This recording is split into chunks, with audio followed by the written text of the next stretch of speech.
안녕하세요, 제가 사용하는 올입니다. S-Oil 7.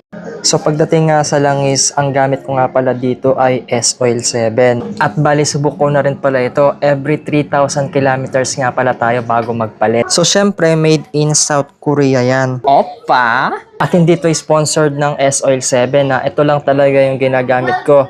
Yung 40 scooter number 9. Fully synthetic. 10W40 nga pala yung gamit ko dito sa Honda Click 160. So pwede ito sa kahit anong scooter. Dito nag-change oil ako nung 10,000 odo at ngayon nasa 13,119 odo na nga siya. So sumobra pa ng 119.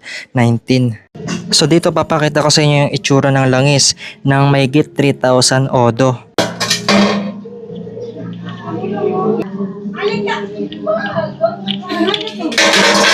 Linis pa rin, So dito okay pa yung langis, Solid talaga ng S-Oil 7. Kayang-kaya to mga 4K to 5K odo. So 3,000 plus pa lang yan, Tignan nyo naman yung langis. Quality. Grabe, sulit talaga yung S-Oil 7, panalo. So bali ito na nga pala yung langis natin na S-Oil 7, yung 10W40. So 3,000 odo plus na to. Tignan nyo naman yung quality ng langis. Di pa siya ganong maitim, Mapula-pula pa. Grabe, quality talaga ang S-Oil 7. Sulit to, So ginamit ko pa to nung Central Luzon Loop. Tapos puro waswasan pa yung patakbo natin.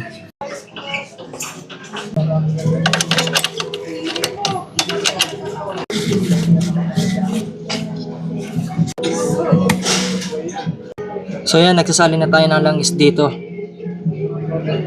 So dito nakapag-change oil lang nga tayo. Cold start na natin.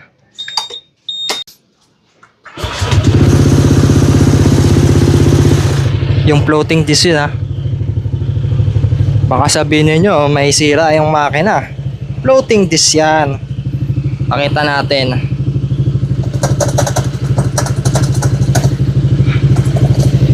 Grabe, ganda ng S-Oil 7. So yun lang, pagka gusto ninyong umorder ng S-Oil 7, iwanan natin yung yellow basket dyan. Solid S-Oil 7, number 1.